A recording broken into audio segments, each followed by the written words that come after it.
ஸ்ட்ரிங்கே first ஆரம்பிச்சிடலாமா? Great. So first ஒரு பேசிக் string variable create பண்ணலாம். ஸ்ட்ரிங்குக்குள்ளே எழுத்தை ஸ்டோர் பண்ண முடியும், இல்லை எழுத்துக்களை ஸ்டோர் பண்ண முடியும். ஓகே, ஸோ இப்போ நம்ம இங்கே என்ன பண்ணுறோன்னா, இந்த பட்டனை கிளிக் பண்ண உடனே ஃபஸ்ட்டு ஒரு ஸ்ட்ரிங்கை க்ரியேட் பண்ணிக்கிறோம். ஓகே, வேர்னா ஒரு வேரியபிள் க்ரியேட் பண்ணுன்னு அர்த்தம். நல்லா புரிஞ்சுக்கோங்க. வேர் அப்படிங்கிறத இங்கே பில்டிங்னு வரும்ல, அப்போ வந்து கம்பைலர் ஆக்ஷனுக்குள்ளே வரும். இந்த கம்பைலர் பார்க்குறப்ப என்ன பண்ணுன்னா, ஒரு வேரியபிள் க்ரியேட் பண்ணணும்னு புரிஞ்சுக்கும். இப்போ இதுக்கு ஒரு பேர் கொடுக்கணும். என்னென்னு பேர் கொடுக்கலாம்? வெறும் ஏனே கொடுத்துடலாமா? எல்லாத்துக்கும் இது ஓகேவா? ஸோ வேர் ஏ தான் இந்த வேரியபிள் பேர். இப்போ நீங்கள் ஒரு கோலன் வைக்கணும். கோலன் வச்சுட்டு அதோட டேட்டா டைப் என்னன்னு சொல்லணும். இப்போ நமக்கு ஸ்ட்ரிங்கு தானே வேணும், ஸோ ஸ்ட்ரிங்குன்னு சொல்லிடலாம். இப்படின்னா ஸ்ட்ரிங்குங்கிற டேட்டா டைப்பில் ஒரு வேரியபிள் க்ரியேட் ஆயிரும். ஈக்குவல் டுன்னு போட்டு அதுக்குள்ளே நம்ம என்ன ஸ்டோர் பண்ண போகிறோம்? எப்பயுமே டபுள் கோட் ஆட்டோமேட்டிக்காக நீங்களே வச்சிடறேன். ஏன்னா டபுள் கோட்டுக்குள்ளே தானே ஸ்ட்ரிங்கை ஸ்டோர் பண்ண முடியும். ஸ்ட்ரிங்குக்கு மட்டும்தான் டபுள் கோட், வேறு எதுக்கும் டபுள் கோட் இல்லை. சரி சொல்லுங்கள், என்ன ஸ்டோர் பண்ணலான்னு? ஏக்குள்ளே ஸ்விஃப்ட்னே ஸ்டோர் பண்ணிடலாமா? ஸ்விஃப்ட். ஓகேவா? ஸோ இப்போது என்ன ஆகும்னா, ஏக்குள்ளே ஸ்விஃப்ட் போயிருக்கும். ஸோ நீங்கள் வந்து இது எப்படி ஞாபகம் வச்சுக்கோங்கன்னா, ஏன்னு ஒரு வேரியபிள் ஒரு ஸ்பேஸ் க்ரியேட் ஆகி அதுக்குள்ளே இது போகிற மாதிரி. எப்போவுமே நீங்கள் எப்படி தெரியுமா இதை பிரிச்சுக்கணும்? Actually I think according to university இப்படி நீங்கள் பிரிக்க தேவையில்லை. ஆனால் எனக்கு வந்து நீங்கள் வந்து அக்கார்டிங் டு யூனிவர்சிட்டி போகிறத விட according to what is actually happening inside the computer போனீங்கன்னா உங்களுக்கு நல்லதுன்னு தோணுது. அதனால இது எப்படி பிரிச்சுக்கலான்னா, நீங்கள் வந்து எப்போவுமே இதை வந்து 3ஆக பிரிச்சுக்கலாம். ஓகேவா? இந்த ஏரியாவை வந்து இங்கே வந்து என்ன டிஸ்பிளே ஆகுது, சிஎல் என்ன டிஸ்பிளே ஆகுதுங்கிறதுக்கு ஒரு area. Where is that pencil? So இப்படி ஒன்று பிரிச்சுக்குவோம். இந்த ஏரியாக்குள்ளே வர்றது வந்து உங்களுக்கு டிஸ்பிளேயில் வருது, இங்கே பிரிண்ட்டாக வருது எல்லாமே. இந்த ஏரியாக்குள்ளே வந்து உங்கள் ரஃப் கால்குலேஷன் எல்லாமே. ஓகேவா? இது வந்து ரேம். ஸோ இந்த ஏரியா ஃபுல்லாக உங்கள் ரேமில் நடக்கிறது. ரேம்குள்ளே என்னென்னவெல்லாம் ஸ்டோர் ஆகுமோ அதை இங்கே வச்சுக்கிறீங்க. என்னென்னவெல்லாம் உங்களோட ப்ராசஸருக்குள்ளே நடக்குமோ அந்த ரஃப் கால்குலேஷன் எல்லாமே நீங்கள் இங்கே பண்ணிக்கிறீங்க. எது வந்து உங்கள் ஸ்க்ரீனில் டிஸ்பிளே ஆக போதோ அதை நீங்கள் இங்கே வச்சுக்கிறீங்க. ஓகேவா? இவ்வளவு தான். இப்போது நம்ம இந்த லைன் என்ன பண்ணுதுன்னு பாருங்கன்னா, இதுக்கு பேர் அவுட்புட் ட்ரேசிங். இந்த அவுட்புட் ட்ரேசிங் நீங்கள் நல்லா பண்ணிங்கனாவே நீங்கள் என் அளவுக்கு ஸ்மார்ட் ப்ரோக்ராமர் ஆயிடுவீங்க. என் அளவுக்கு நல்ல ப்ரோக்ராமர் ஆனால் உங்கள் எல்லாத்துக்கும் போதும்ல. அது ஆகணும்னா நீங்கள் அவுட்புட் ட்ரேசிங் கற்றுக்கிட்டிங்கனாவே போதும். ஏன் தெரியுமா?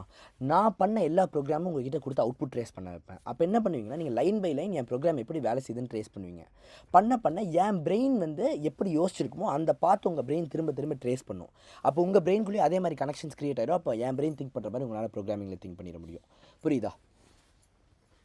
ஸோ இப்போ வந்து ஏன்னு ஒரு வேரியபிள் க்ரியேட் பண்ணி அதுக்குள்ளே நீங்கள் ஸ்விஃப்ட்னு ஸ்டோர் பண்ணணும். அப்போது இங்கே ஏன்னு ஒரு வேரியபிள் க்ரியேட் பண்ணிக்கோங்க. ஓகேவா? இதுக்குள்ளே வந்து டபுள் கோட்ஸ்குள்ளே ஸ்விஃப்ட். ஓகேவா?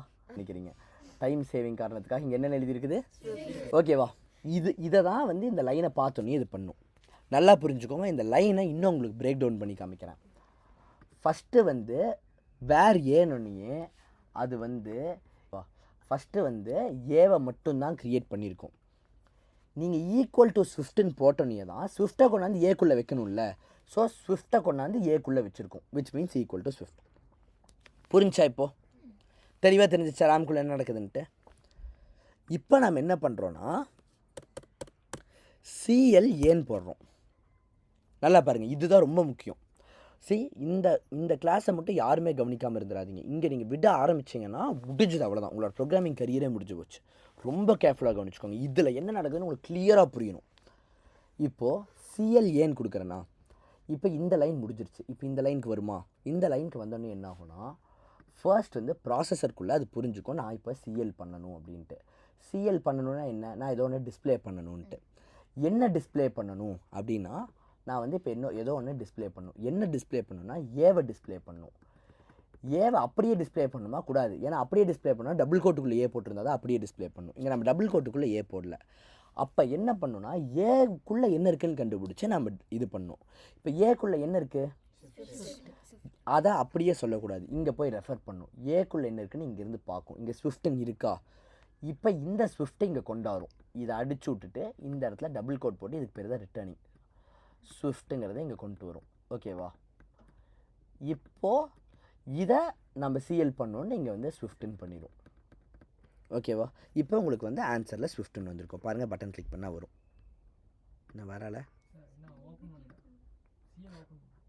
ஏய், ஓப்பனில் தான்டா இருக்குது இங்கே. ஓ, இந்த சைடு இருக்கா? சாரிடா. பார்த்தீங்களா, ஸ்விஃப்ட்னு வந்துருச்சா? புரிஞ்சிச்சா உள்ளே வந்து என்ன நடக்குதுன்ட்டு? இதுதான் ப்ராசருக்குள்ளே நடக்கும். ப்ராசர் வந்து இதுதான் பண்ணும், ரேம்குள்ளே தான் ஸ்டோர் பண்ணியிருக்கேன். ஏன்னா ப்ராசருக்கு தான் ஏன் ஸ்விஃப்ட்னு ஞாபகம் வச்சுக்கிற அளவுக்கு ஞாபக சக்தி இருக்காது. ஞாபகம் இருக்கா ப்ராசருக்கு ஞாபக சக்தி இல்லைங்கிறது? So this is how it works. Okay. So technically இவ்வளோ தான் உங்களோட ஃபஸ்ட்டு கொஷின். முடிச்சிடலாமா இதோடையே?